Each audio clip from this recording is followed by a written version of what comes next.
Hello everyone, this is Turin here, and today guys we're going to be taking a look at the balance changes that will be coming with the Norsca DLC. More specifically, we're going to be taking a look at the multiplayer applications. There have been quite a few changes to the campaign and single player, but as you guys know, I definitely like to focus on multiplayer. So let's begin with these balance changes. So firstly, the Dragon Ogre Shaggoth has gotten plus 50 armor. Kolek, on that same note, has also gotten 30 armor. I definitely like this quite a bit, especially after I fought against Norsca in the pre-release.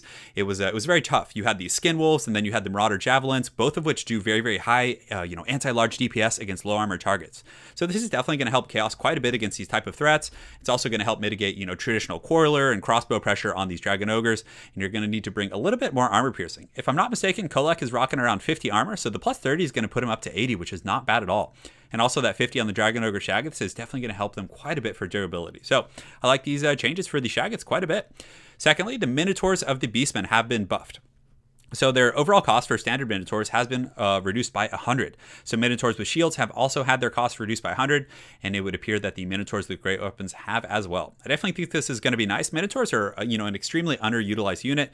Granted, these buffs, though they might incentivize me a little bit to bring them, or there might be a matchup where I have just enough to bring the great weapons, for example, against Chaos, which they're actually pretty good against. I don't think it's quite enough to really just, change the tide of this unit. Whereas with the Shaggoths, giving them like a big stat upgrade, like 30 armor and 50 armor, I feel like that's pretty big buff. It's going to help mitigate a lot of threats against like Knights of the Realm and these anti-large units that have heavy anti-large values but have relatively low armor piercing. So for the Shaggoths it's quite nice, but the Minotaurs, granted, it's still going to be nice, and there may be matchups in which this may incentivize you to bring the Minotaurs. I don't think it's like a game-changing mechanic, or not mechanic but change, and I don't think it's really going to make you see Minotaurs a lot more in the meta, because they're still going to suffer from their low armor. That's one of the big problems with both Minotaurs and Royal Hippogriff Knights, is that they have, these amazing stats. You have like 100 armor piercing damage, you have great mobility, you have big mass, so you can push through units, but you just crumble. Even to like Ungor Raiders or, Goblin Archers can just like pepper these guys and put them down. So, that's kind of the difference between these two balance changes I just mentioned. Number one, the Shaggoths are going to get their durability. I would have liked to see that with Minotaurs. Give them a little bit more armor, even if it's only 20 or 30, maybe make some more stat changes in that respect. I think that would have been a little bit more helpful than the cost reduction. So the next change is going to be Cryptors. So Cryptors have gotten an additional 100 to their cost. So a little bit of a nerf to the vampire counts. Personally, I feel indifferent about this.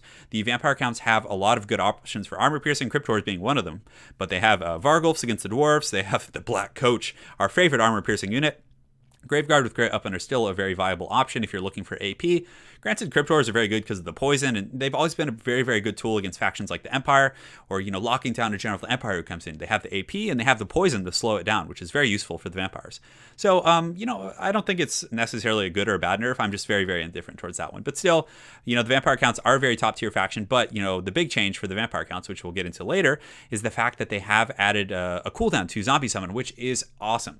I still think vampires are going to be a very good faction, and you'll see why. I think they've kind of counterbalanced it a little bit, because the vampires more often would win through just spamming zombies and just pure attrition with things like the Mortis Engine and Invocation from the Heck, but they've actually reduced the cost of the Terrorgeist. So one of the issues that the vampire counts have had, and this is the next change on the list, is that the Terrorgeist has had its cost reduced by 200, which is great. So vampire counts don't really have a ton of good anti-large options. You have Skeleton Spears, but more often than not, they are a hard counter to Chaos, but the only way Chaos and Greenskins and all these factions can really handle the vampire counts, in my opinion, not the only way, but one of the ways it's been done in the past, is through Giants. So it's really nice that they're kind of incentivizing you to bring Terrorgeist, and reducing by 200. I think, I've had some success with Terrorgeist, but I like this. I think that's going to be quite nice, and it'll definitely make them a little bit more viable in matchups where you might be expecting a Giant or, a Mammoth, for example. So it's kind of funny. You can see a lot of these changes so far that we've taken a look at have kind of seemed to be influenced by Norsca. Because how are vampire counts going to deal with a Mammoth? Just think about it. Well, you think the Skeleton Spears are going to stand there and poke it down at that 13,000 HP? No. So they're trying to, make you bring Terrorgeist, which have both the armor piercing to get through the Mammoth's armor for the War Mammoths, and then also it has this anti-large bonus. So I like that quite a bit. Definitely a cool change there. I don't know how it's going to work out, but I might consider bringing a Terrorgeist against Norsca. Granted, it's still not, it's going to be scary because they're going to have all these javelins, these anti-large javelins to pepper it down. So yeah, a little give and take there, guys, but time will tell. The next change is the Forest Dragon. So the Forest Dragon is a very underutilized pick. You don't see it a lot, but, you know, minus 300 to the recruitment cost, that's a pretty substantial amount. So I think you might, you know, see people bringing it against factions that, you know, are very susceptible to terror routing, things like that. Maybe you'll see it against like Beastmen or against Greenskins or, you know, factions like that. I don't know. I haven't really played much with the Forest Dragon. So if you guys have had some anecdotal success and your own experiences with the Forest Dragon, definitely let me know, but pretty happy about that change. I think it's cool. And, you know, anytime you can encourage players to bring underutilized units and maybe make them effective in a competitive meta, I think that's pretty awesome. So this next set of changes here is probably by far my favorite. So the Dwarf Cannon as well as the Dwarf Bolt Thrower have both gotten true bonus versus large, and they are quite substantial. Plus 38 on the cannon and plus 24 on the Bolt Thrower. So Bolt Throwers, honestly, you know, you guys probably saw Norsca has a lot of monstrous large units that are very devastating, and they have big mass they can push through. So these are going to give the dwarves some much needed tools to not only take down those type of units, to kill Vargulfs, to kill enemy cav, just all kinds of great, you know, tools. Because obviously the dwarves don't have the mobility to kind of meet them at open field. Slayers can't keep up with cav. They kind of get bowled over. As you guys saw in the replays versus the inept general, the mammoth kind of just has its way with slayers. And if they just sit there and let the slayers fight, yes, the slayers will take it down. But it's very easy to run the mammoth back through your marauder ranks, which then tar pits your slayers. It's very, very, you know, inefficient. So adding this bonus versus large, I love it. I think this is a great idea. It's going to really, really help the dwarves against pretty much all of their factions, because some of the really punishing things against the dwarves are high mass units. So, and also on top of that, the Dwarf Cannon has had its a reduced calibration area, so it's more accurate now. So I'm really excited to see that. And I mean, darn, if you put some chevrons into that Dwarf Cannon on top of this buff, I think you could really take down some units. So guys, those are the general changes there. They've also made some changes to some of the characters. Let's go ahead and take a look now. So Archaon the Everchosen, he now has Frenzy and plus 10 physical resist, which is nice. So he's going to get a little bit of a damage buff. And the physical resist, I still don't think he's going to be worth bringing by any stretch of the imagination.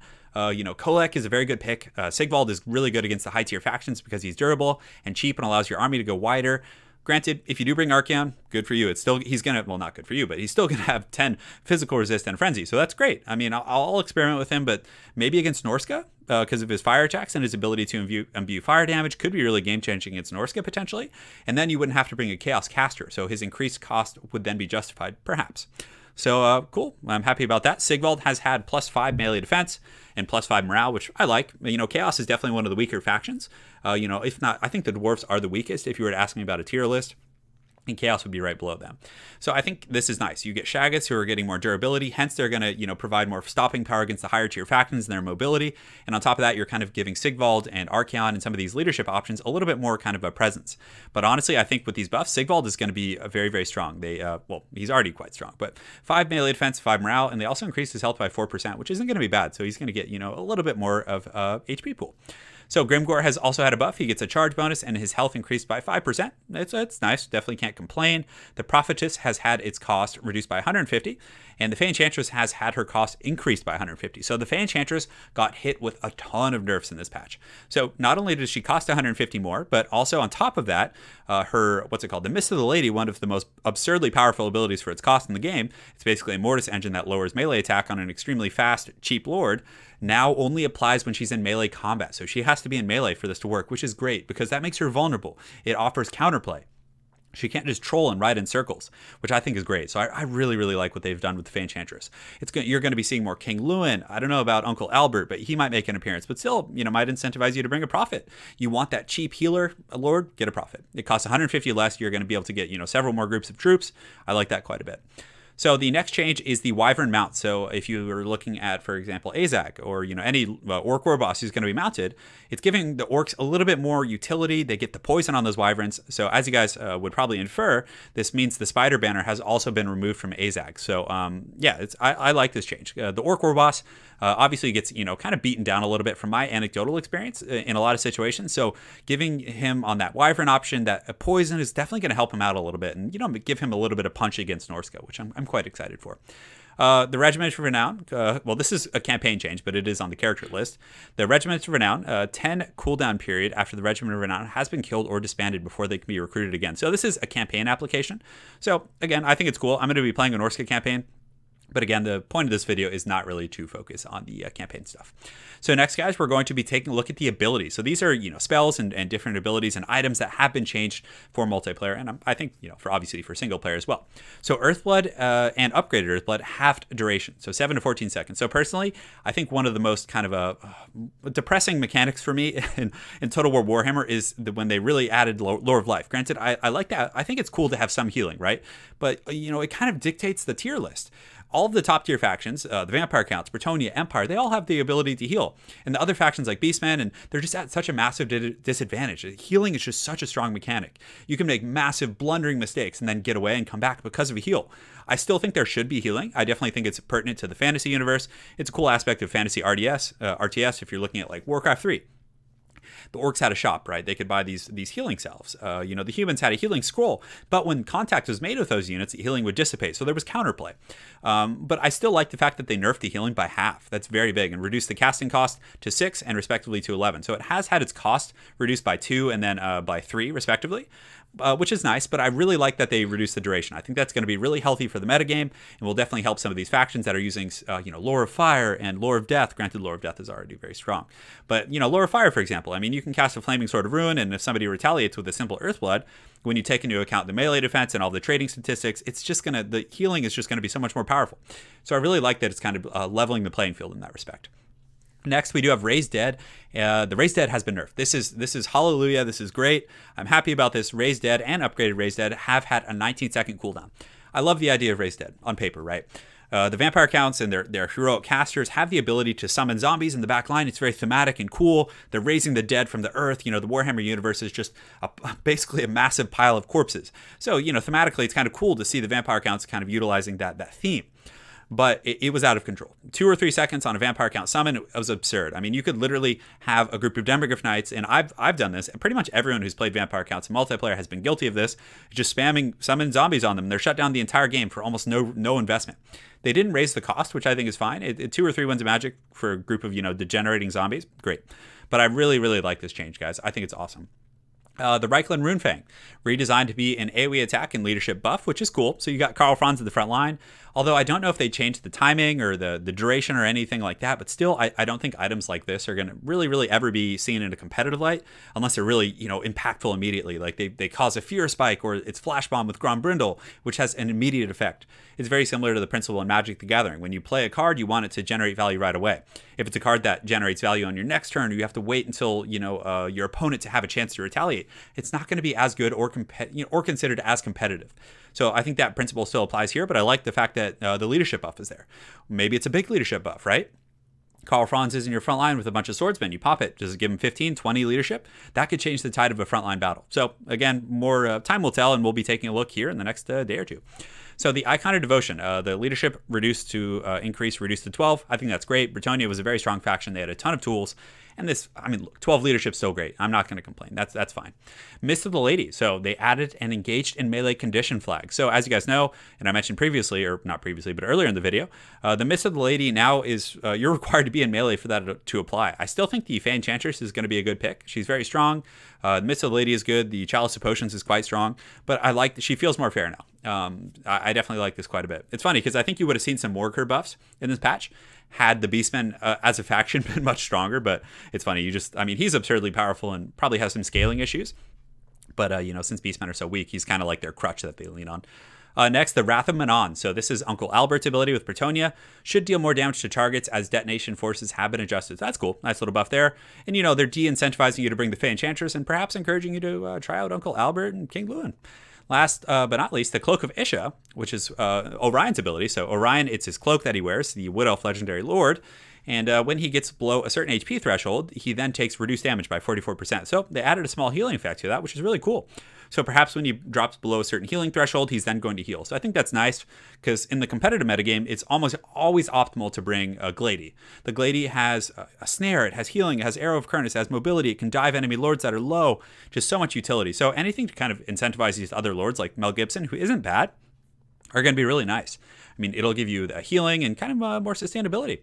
So last but not least, guys, the multiplayer ability attachment. So Azag has had his spider banner replaced with scrolls, but fear not, guys. He will have his poison if you put him on his wyvern. So I definitely like that quite a bit. So guys, that indeed does include the multiplayer balance changes. So I'm definitely looking forward to quite a bit. Just to kind of recap things, Raised Dead has been nerfed. I definitely like that. 19-second cooldown. The Mist of the Lady and the Fey Enchantress has had a cost increase. And on top of that, she does have to be engaged in melee to get that Mist of the Lady effect triggered. Some of the other notable changes are the cost changes and the to the Minotaurs, and also the cost change to the Terrorgeist and the Forest Dragon. Of course, the Dwarves getting that massive anti-large kind of presence with the cannon and the bolt thrower. Perhaps these bolt throwers might see some competitive play now. We'll see. And also the Shaggus getting the armor. As someone who mains Chaos, I'm extremely excited to try these guys out and see if they can kind of be more sustainable against factions like Norsca, where on paper it looked really grim. So guys, hopefully you guys enjoyed this this balance change summary. Thanks again for watching, and we'll be seeing you guys on the battlefield with some Norsca action in the next few days. Thanks again for watching, guys, and take care.